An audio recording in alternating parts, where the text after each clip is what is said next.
Every key press on the vintage typewriter seemed to echo with an unsettling familiarity, as if each letter was being imprinted on my soul.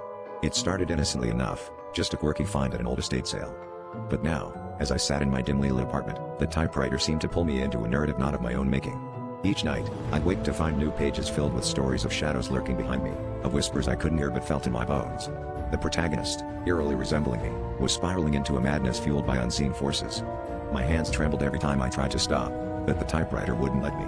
It wasn't until I found an old photograph slipped beneath the ribbon, a photo of the previous owner with eyes as hollow as the words I typed, that I realized the typewriter wasn't just writing a story, it was writing mine. And the final page was yet to be written, with a chilling ending I couldn't